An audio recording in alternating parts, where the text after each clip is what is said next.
Hello and welcome. You're watching Business Today Television. I'm Sakshi Batra and this is Market Today, a show where we'll help you understand the closing action on the day street. Well, this is the second day in a row when we're seeing 25,000 stay with us on the Nifty. Despite all the choppiness that has been witnessed throughout the course of the day, seems like we will have a close above 25,000 mark, all led by the kind of rally that started on Friday after the RBI policy mega rate cut of 50 basis points that we saw across the board. There are gains in trade today, barring just slight weakness on the real estate stocks. All the sectors are up and about, with broader markets even further outperforming the large cap indices like Nifty and Nifty Bank. 1.6% rally for the small cap index and almost the same similar kind of a move on the Nifty mid-cap index as well. You have PSU banks that are outperforming among the sectors today, of course followed by private banks, oil and gas, IT, metals. These are the sectors that are performing very well. On the Nifty, at the closing hour, you have Kotak Mahindra Bank as the top mover, Jio Financial Services 3% higher. You have Bajaj Finance, Trent. These are the other top movers. On the downside, Eternal is seen some profit booking, 2% lower. ICICI Bank, Titan, M&M, Bharti Airtel. These are all the other stocks that are down in trade. Now, when we look at the kind of move that we are seeing across the board as far as the stocks within F&O space is concerned, Manappuram Finance 8% higher, IFL Finance, Bandhan Bank, all of these stocks that are up and about. You also have PSU stocks like PFC, REC, Oil India, NMDC, NHPC, all of them also up in trade. On the weakening side, you have Kalyan Jewelers, Eternal, as far as the F&O stocks are concerned, that are still declining in trade. Let me go across and welcome our guest now to help us understand his take on the markets. Mr. G. Chokalingam now joins in on the program with us to share with us his views on the markets. Warm welcome to you, sir, and thank you so much for taking the time out for this conversation. First up, help me understand this fresh rally that's kick-started after the RBI rate cut. What do you really foresee going forward from here? Is this just a knee-jerk, or does this 50 basis points of a rate cut that's been announced, the liquidity that's been extended, and the dovish stance that's been brought in will have further strength to push the rally further, maybe to even erstwhile highs on the Nifty to 26,000? Yeah, certainly yes. That has become a latest trigger. But even otherwise, market would have been quite strong, and the recovery would have continued. You know, the RBI rate cut of 50 basis was not at all a surprise to us.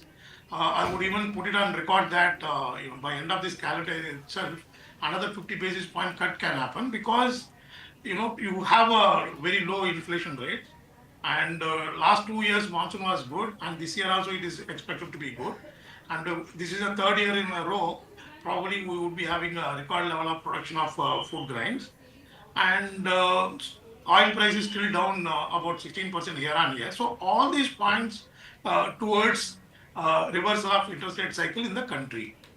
And apart from that, you have the trigger of the trade war ultimately not being so harsh for India, because it's more of domestic demand driven, and then GDP growth is projected to be around 6.3 to 6.5%, which is again one of the fastest in the world.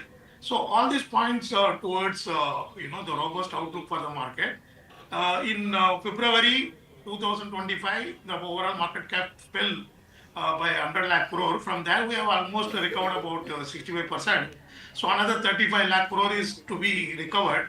I think that is going to happen, and that will be led by broader market, particularly the small and mid cap segment. Because in the Nifty Sensex, again, strong double-digit profit growth is not evident in majority of the sector, whereas small and mid cap segment, which has got over 4,000 stocks, there are many stocks which have offered growth story, deep value story, possible acquisition story. So opportunities are plenty. Plus, continuously over 6 lakh new investors are coming into the market every week. This was happening even in the last September to March, when the market was on falling out. So that also augurs well for a broader market. So net to net, I believe there is a scope for another 10% upside in the current calendar itself for the Sensex and Nifty. But selective small and mid cap stocks should perform much far superior to Sensex and Nifty in the current year. Okay, a 10% upside even now from the current levels for Sensex and Nifty, and mid and small cap select stocks could outperform even that space. So far, Mr. Chokalingam, it's been the large banks, financials, as was being expected. I think this was the space where the biggest consensus emerged on D Street from a plethora of analysts and experts like you who've been talking about how banks, financials give you that safer edge to invest in, and they have actually led this recovery rally in the markets all the way up beyond 25,000. I want to understand from here on also, do you still believe there is some steam left as far as banks and financials go? Large cap stocks like ICICI, HDFC, Axis, even the PSU banks that have started to show some strength. NBFCs today we are seeing Geo Finance, Muthoot, Manappuram, all of them also providing that extra fillip. How are you really looking at this space after this recovery rally has already been supported by this pocket? Perhaps the rally, particularly in the public sector banks, would get accelerated. I may be wrong, but this is my strong conviction based on the facts and logics and also the historical trend.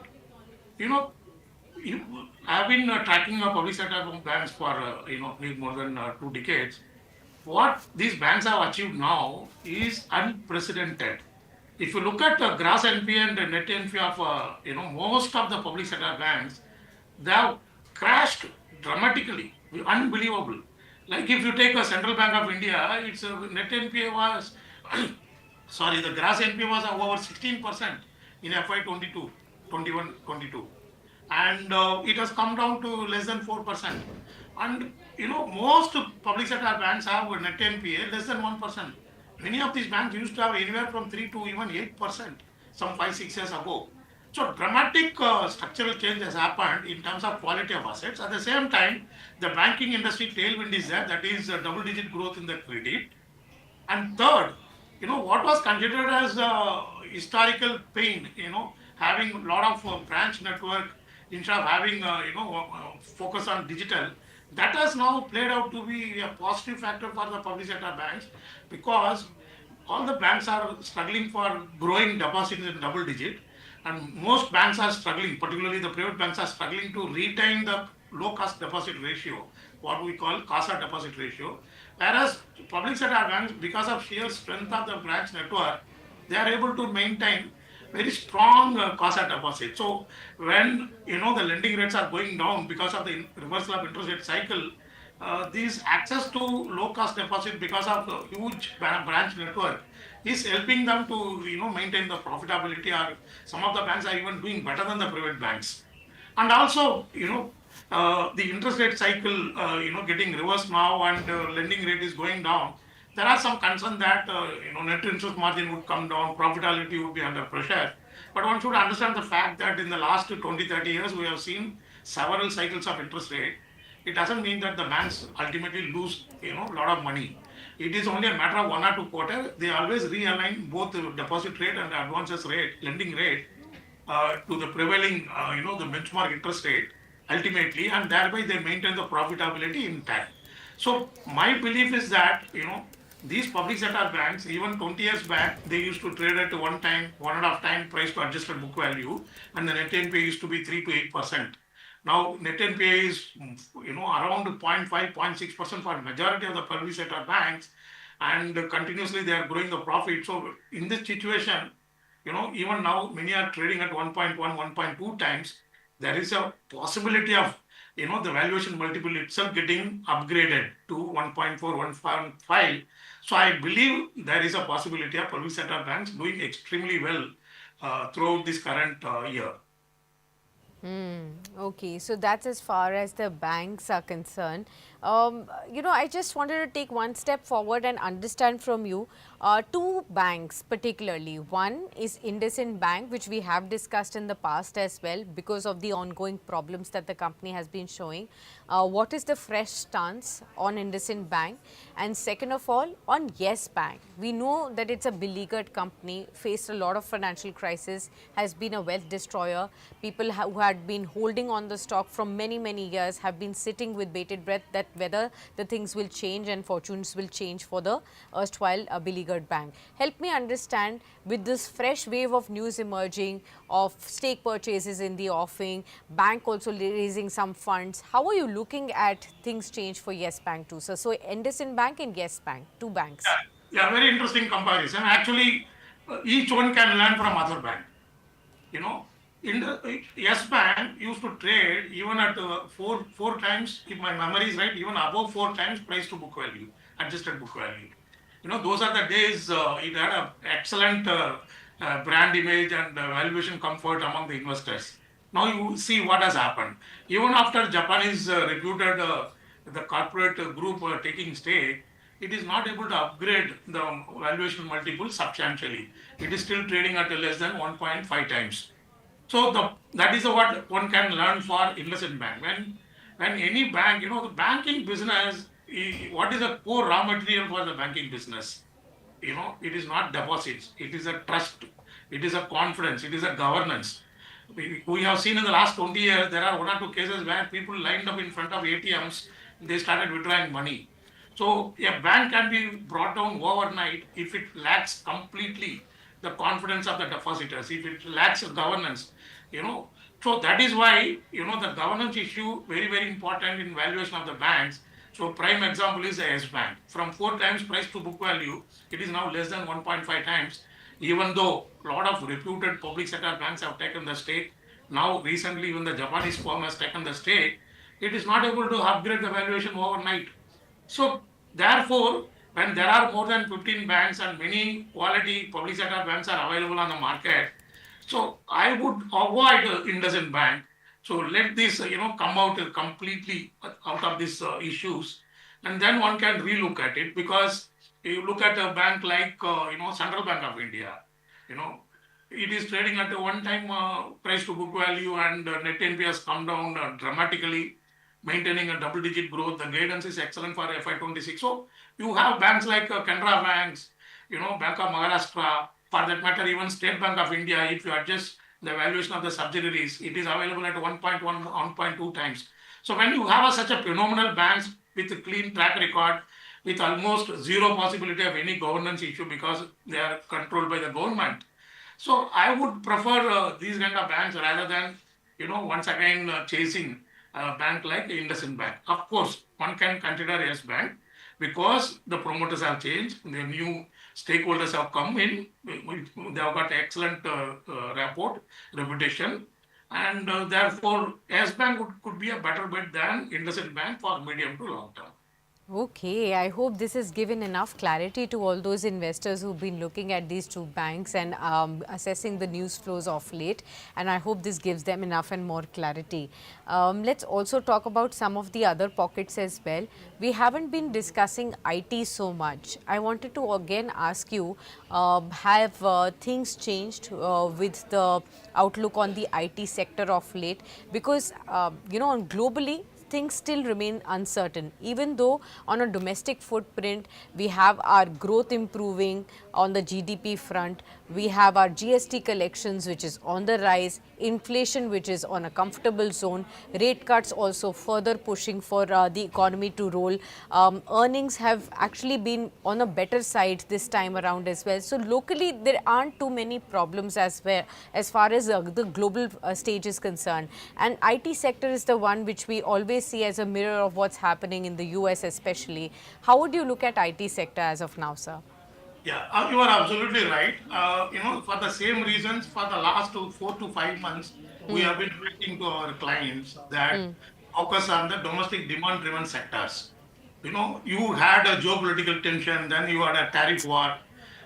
All this would mean that it is better to look around opportunities within the Indian economy rather than looking outside.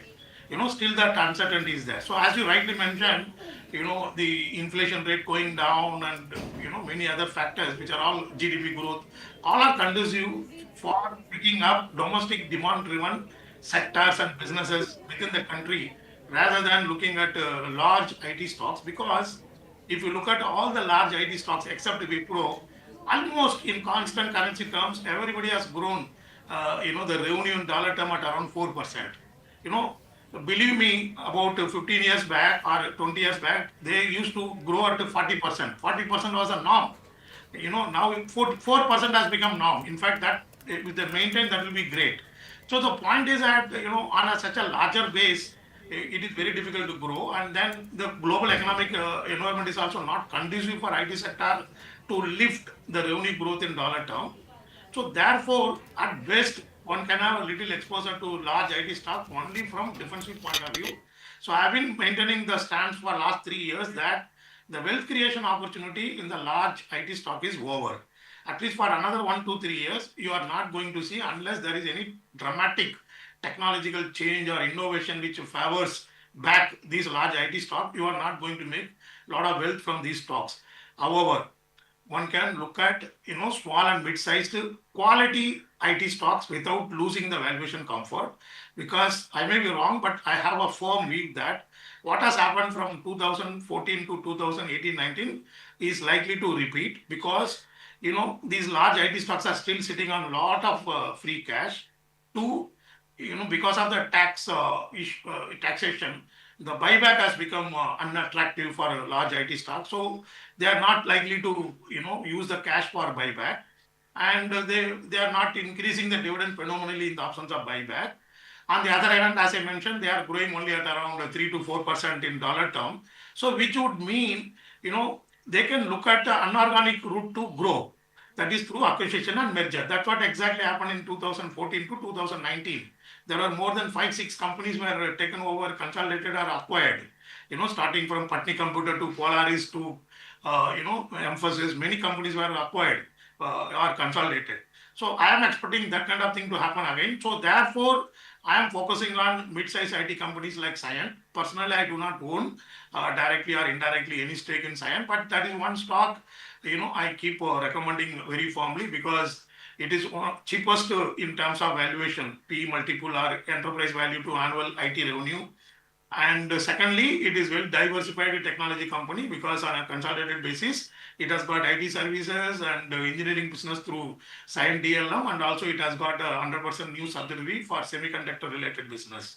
So my approach is to look for mid-sized IT companies which give you a lot of valuation comfort. That is what I would recommend within the IT space. Okay, fair point. I hope that's also given some clarity to all our viewers as far as the IT pack is concerned. Let's discuss the ones that are, slowly and gradually finding their own space. We talked about defense a few weeks back, that was on a roll. Railways, some of them have been starting to find, a new phase of momentum. Apart from that, PSU stocks are also trying to find their space in this recovery rally as well. Do you still feel merit in looking at any of these spaces afresh, sir? Not really. I mean, it will be stock specific, not PSU Okay, stock. okay. So one can look at stock like Coal India, for that matter, Engineers India. Reasonably well corrected, and the valuation comfort is there. That should be the approach, because let us not forget the fact that for the last 20, 30 years, PSUs, railways, defense, they have been always cyclical. They created a lot of wealth. They also had a severe correction because of profit booking. So my only suggestion is that don't miss out the valuation comfort. I am not very bullish on the mineral based, except Coal India, because Coal India sells coal still at much discount to international prices, huge discount. And otherwise, one can look at banking stocks within the PSU space. I think I am overly bullish on banking stocks within the PSU space. Okay, fair point. We have noted that down also, sir. Apart from this, let's also discuss some of the other spaces, within the markets that are showing us some kind of attraction. Let's look at the broking houses space, sir. This is the one, and the capital market story that's looking very strong today. Broking names like IFL Finance 8% higher, Edelweiss 7% higher in trade today, Georgette Finance 6% higher. You have across the board some strong names. Of course, this also has to do with the entire NBFC move that we are seeing. Look at BSE, it hit a fresh record high this morning as well. CDSL, CAMS, K Fintech, Angel One, they're all having to come back on an everyday basis. One or the other stock takes a chance to, soar to a fresh high or a 52-week high. Let's discuss this space. You did talk about how the markets are poised to probably move up 10% on the frontline indices from here on as well. What would augur for such kind of names which are extremely closely related and of course a key reflection of what's happening in the markets, the capital market related stocks, brokerages as well as the wealth managers? How would you look at it, sir? Wealth managers and brokerage firm stocks one can hold, and if there is any correction, one can buy. But the intermediaries, infrastructures, they already rallied a lot. And so I don't have a valuation comfort except the CDSL, which is around our coverage. That also has got a limited upside as per our target price. However, wealth managers and broking companies one can hold, and if there is any small correction also one can accumulate them quite aggressively, because after this stability on the border, once again the capital market outlook has improved a lot, and because of the bilateral agreements with many major economies, including UK and possibly even with US, I think the trade war also is not going to impact Indian economy in a big way. And in any case, our dependence on the goods export is very limited. It is more of a domestic demand driven and service export oriented, where service sector is not covered by the tariff war. So, which means the outlook for Indian economy and the Indian equity market will be very, very robust. And these wealth managers and brokerage firms are not trading at exorbitant valuation like the capital market related infrastructure companies, which have already rallied a lot. So therefore, all the names you have mentioned within the brokerage and wealth managers, one can continue to hold. Long-term investors can even add them now, because I see for next 2 3 years a very robust outlook for Indian equity market, unless some exogenous, super macro development unexpectedly happen. Otherwise, I am extremely bullish for next 1 to 3 years for Indian equity markets. Okay, fair point. Let's decode a little bit further and find out about some of the other key stocks and sectors that we can. How about the auto space, sir? What's your fresh approach on the auto stocks right now?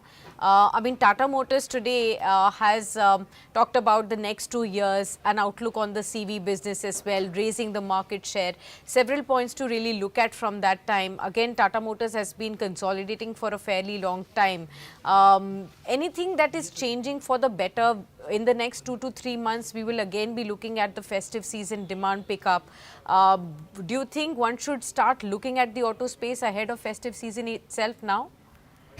Not really, this, maybe yes for traders, because every time festival season comes, there is a lot of activity on the market. So for traders, maybe, but for investors, auto space provides a limited opportunity in my view, because on the export front we all know, still there is uncertainty about the tariff.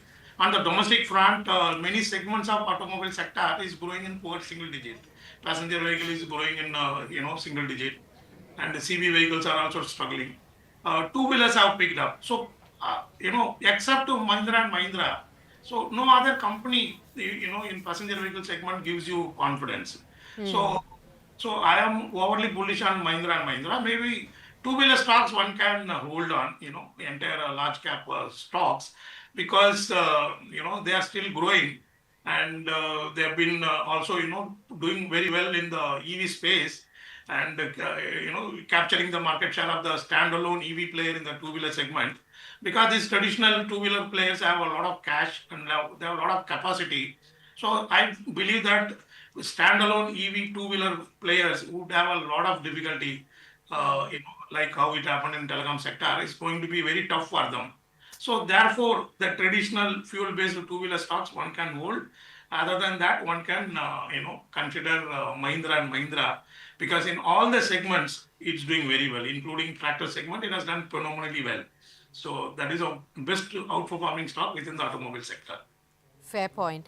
Now, Mr. Choklingam, I've asked you enough sectors, but I want to understand from you, in your own research, what has your team picked out over the last few weeks or so for the second half of the calendar year? Are you betting big on certain themes or certain stocks that you could highlight for our viewers now? I have repeated many stocks which I would avoid. Basically, two stocks. Again, I may be wrong, but I have extraordinary optimistic view. One is KCP Limited. It is a diversified company. It has got a huge land bank in Chennai, a place called Tiruvattiur, part of engineering division.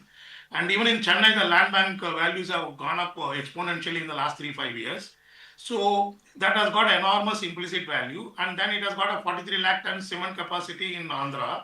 And that is supported by 5 sources of captive power. In my experience, I have not come across any mid-sized company or small-sized company having all 5 sources of captive power, starting from idle power to wind power, solar power, power from waste energy, and so everything it has got. And then third segment is sugar business in Vietnam, which is making approximately around 220 to 250 crore of profit every year. And that Vietnam media has reported that they are expanding the capacity quite significantly in Vietnam. Now, if you look at these three parts of the business, and it is a net cash company, zero. I mean, on a net basis, it has got around more than 200 crore of free cash also. So, if you look at each component of these three business segment, in my SOTP analysis, each component of the business itself is equal to the current market cap or the enterprise value. So there is a lot of deep value in KCP Limited, which is trading at around 210 rupees. The second one is MSTC. It has come down by about 45%. It's a PSU stock, zero debt, cash rich company. It gets a lot of advances from the auction bidders. It is basically into e-commerce. The bidders pay a lot of deposits. Even apart from that deposit, it has got its own cash, MSTC Limited, which is trading around 562 rupees. And interestingly, the stock has come down from 4 digit to 3 digits, because it lost business of bidding the banking assets. The banking association started its own portal, but subsequently, particularly if you look at the Q4 results and investor presentation, this company has diversified into huge number of new e-commerce initiatives. So that gives me tremendous confidence, and it has avoided a dip in the revenue and profit even after losing that banking portal business. So these are the two stocks. Personally, also we have invested. I believe that, I may be wrong, but I believe that these two stocks have got a phenomenal opportunity to reward the investors, and they are deep value. But investors should take their own analysis or advice from the investment advisor, because we also invested after we recommended these stocks to our clients.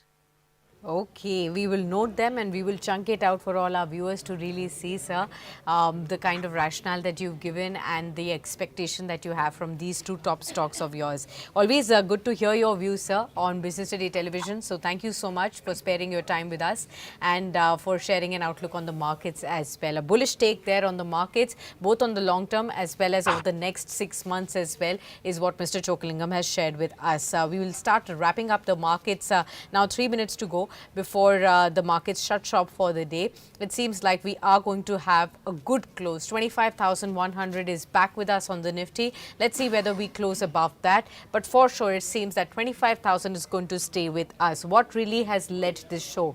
Broader markets. Small caps up by almost 1.5%. Mid caps also up by over 1%.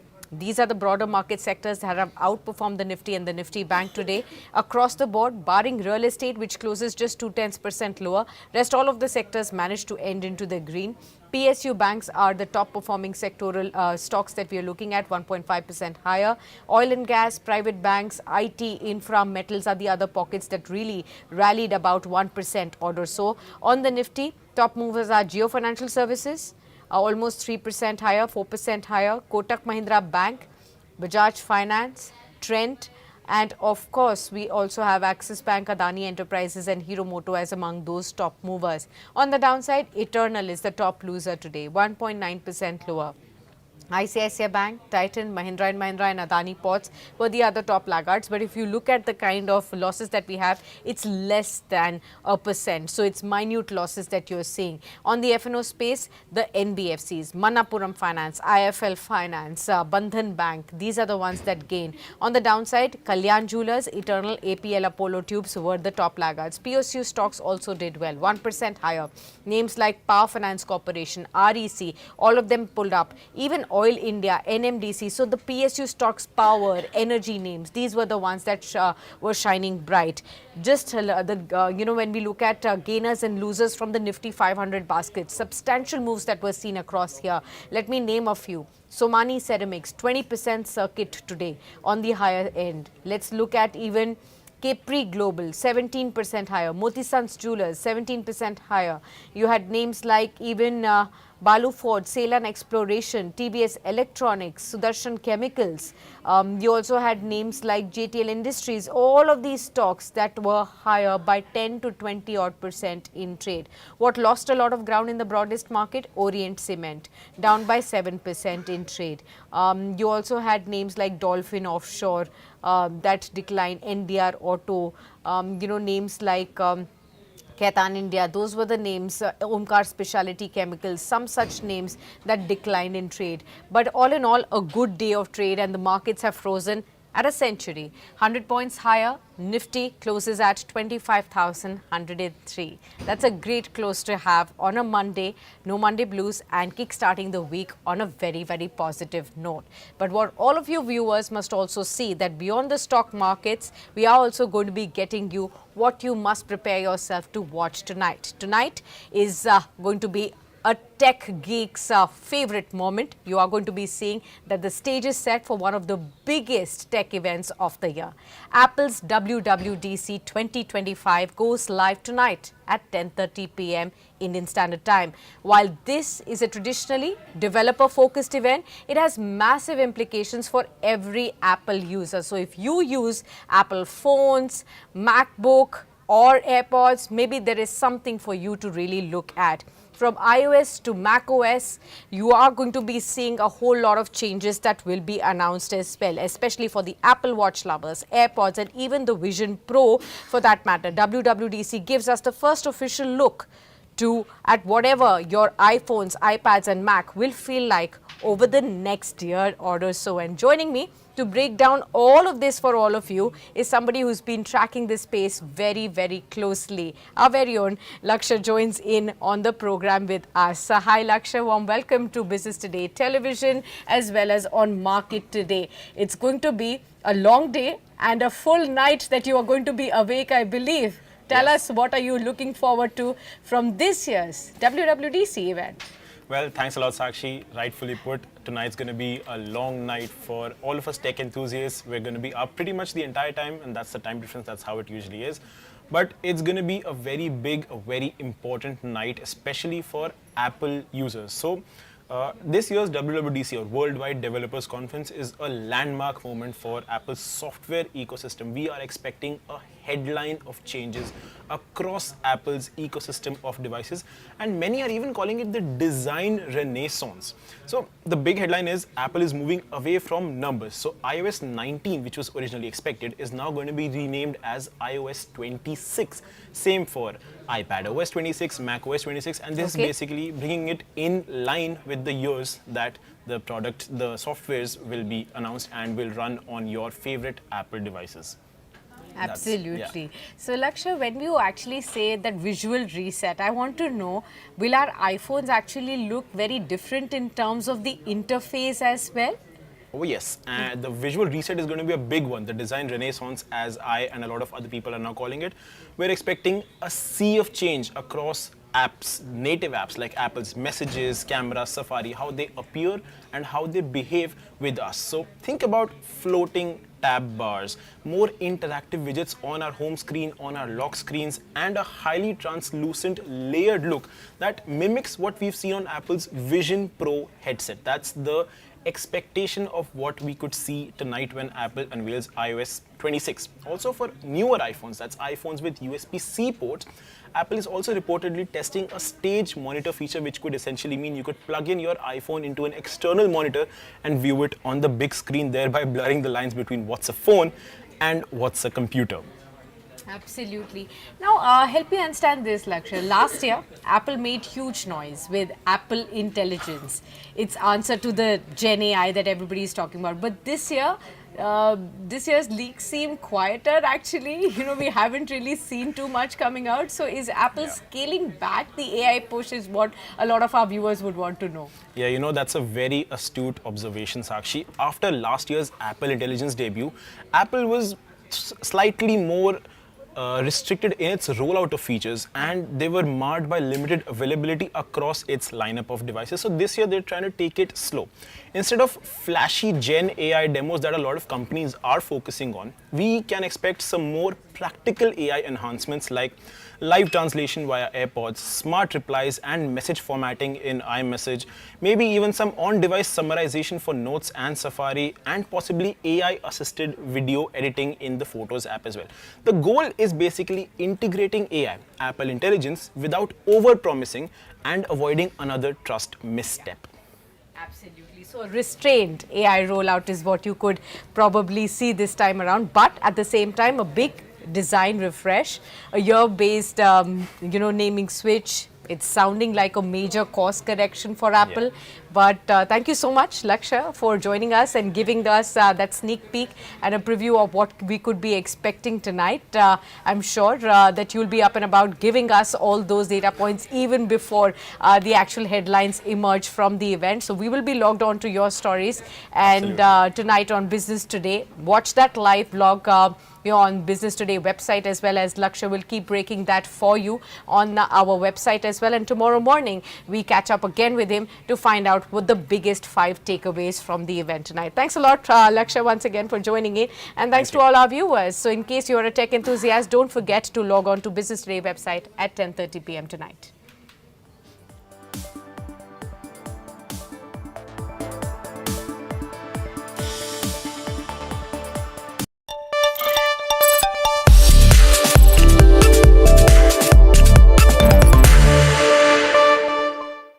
Morning, ladies and gentlemen. A very warm welcome to you on this fantastic